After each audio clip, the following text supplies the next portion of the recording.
So, this is going to be the next installment in my series where I try to address and answer certain objections from the Eastern Orthodox against Catholicism. In my last video, in a preliminary way, we tried to clear up some foundational misconceptions that seem to undergird much of the foundational theological objections many of them seem to raise, increasingly online. In this video, what I want to do is I want to delve rather deeply into the subject of grace, because the question of grace and deification in general is a topic I feel many of them tend to butcher the most, because it seems to me to stem from an easily answerable misunderstanding about what the Catholic Church teaches on grace and deification. Now, I'm aware that not all Orthodox make this kind of objection. But again, online it's quite prevalent, from the likes of J. Dyer and others.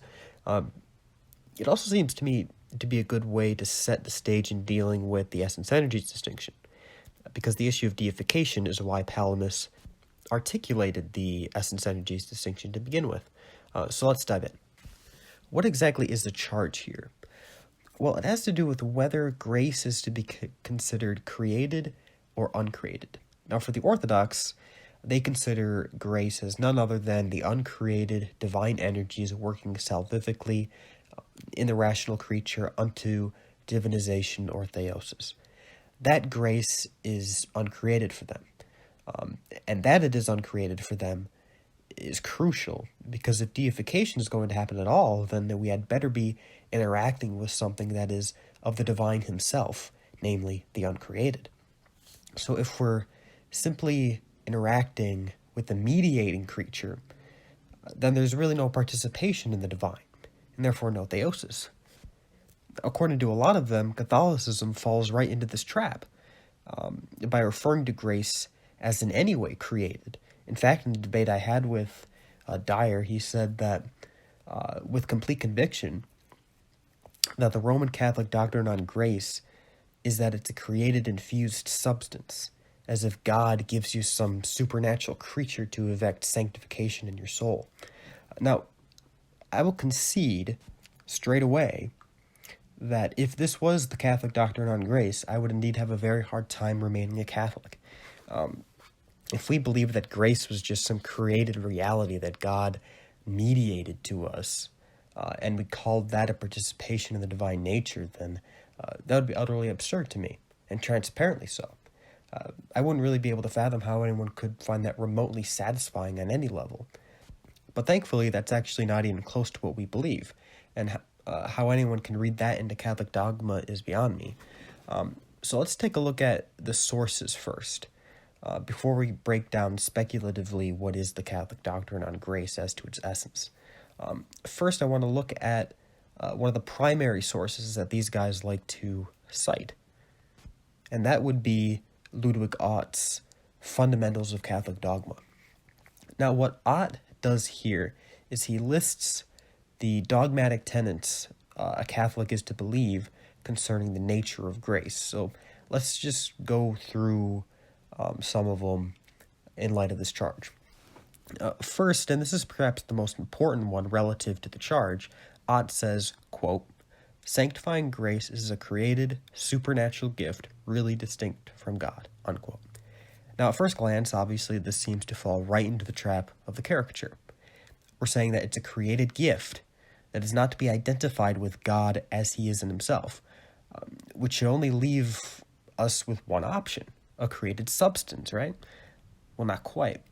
Just because something is created does not mean it is in itself a substance, as if it has its own independent existence. And in fact, as you see in the third statement from Ott, grace is not a substance, but a real accident inhering in the soul. That is, it is a qualitative state in the soul. That's what we mean by an accident. It's something that inheres in another. And what is that qualitative state? Well, it's divinization. It's deification. In order for the concept of deification to be intelligible or coherent at all, implicit in this is the deifier and the deified, as two really distinct actors at play here. The active agent of this deification is, of course, God, the one who deifies. But the deified is a rational creature being deified. Now, that act of being deified is just what we call deification. And it is this qualitative state of the soul being deified to which we give the name grace, specifically sanctifying grace. Now, is this created or is it uncreated? Well, I would say both, but in different respects. It is uncreated insofar as it is the presence of God, the indwelling of the Blessed Trinity in the soul. And that's obviously uncreated. That act of deification on the part of God is uncreated because God's activity is uncreated. But that uncreated act obviously has a created effect in the creature receiving deification. As Garrigou-Lagrange says in his treatise on grace, quote, "With reference to this article, that is, whether God alone is the cause of grace, Thomists ask whether grace is created or drawn forth from the obediential power of the soul. The answer generally given is that grace is neither created nor concreated, but is educed from the obediential power of the soul," unquote. Now he goes on to say, quote, "To be created is to be produced from no presupposed subject, whereas to be brought forth from the obediential power of some subject is to be produced dependently from the subject through a supernatural cause. But grace, as an accident inhering in the soul, is produced dependently from the substance of the soul through God, a supernatural cause. Therefore, grace is not created, but is brought forth from the obediential power of the soul," unquote. So let's unpack that a bit. What is grace, specifically sanctifying grace? Well, it is the elevation, it is the supernatural elevation of the soul to become a partaker of the divine nature. Now, this potency for elevation is what Garrigou-Lagrange calls the obediential potency. It is the capacity in the creature to be elevated by God to share in his inner Trinitarian life, a feat no one can attain by their natural power. So, in order for the soul to be elevated, this obediential potency has to be actualized by the divine agent, and this actualization must be a state of the soul educed from within by divine power, or else there is no real deification even happening. Now, were this not the case, it would just be God's presence replacing some part of the creature, and there would be, again, no actual divinization happening if this actualization of deification was not something that happened in the creature as a created effect of God's deifying power. This is actually why the Council of Trent says that grace is not, quote, "the justice by means of which God himself is just, but by which he makes us just." Now, those who make this charge, they quote that as if it somehow validates the charge that we believe grace is itself a creature. But the context here has to do with refuting the Protestant conception of imputed grace, imputed righteousness, which does nothing to actually change or transform the soul, but simply imputes God's righteousness into the creature.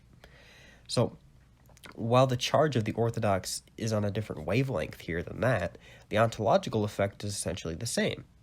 If the deifying divine energy does not educe from the soul the created effect of deification, then there is no deification actually taking place, because the creature does not possess the quality received according to his own creaturely mode of deification.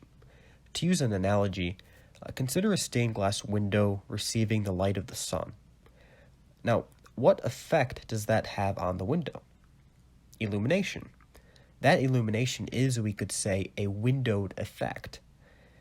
It is an infused quality of the window from the sun by virtue of the sun's very light indwelling within the window.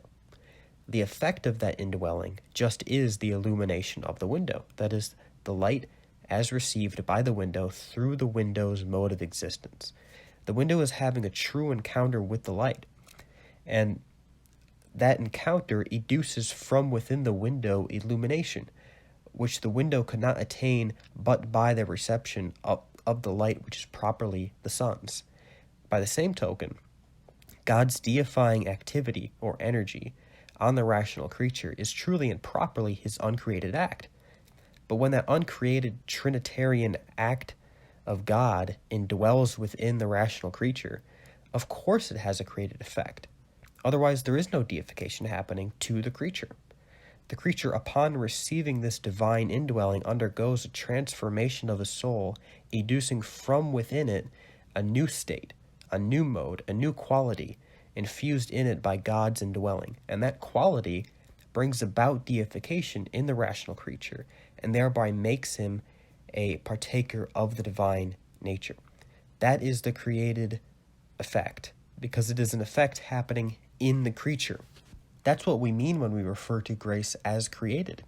It's not an intermediary substance, but a state, a quality. This is why, by the way, St. Paul says that when we are in Christ, we are made a new creation. It's why the psalmist says, quote, "Create in me a clean heart, O God." It's why Christ refers to our regeneration and baptism as a new birth. Sanctifying grace effects in us a supernatural state of being happening in us according to our finite mode of being. It is the indwelling of the Trinity, yes, which is uncreated, but that indwelling truly makes us like God as participants of his very inner life. And as participants, that reception of divine life induces from within us the effect of deification. We cannot truly be deified if at any point along the way we lose our human capacity as the locus of this deification. At the end of the day, it's really just simple cause and effect. I hope this video was helpful. If you think I should delve deeper into this topic, just let me know. Next video on this series, I think we'll be delving exclusively into the whole essence energies distinction. So I hope you stick around for that. God bless.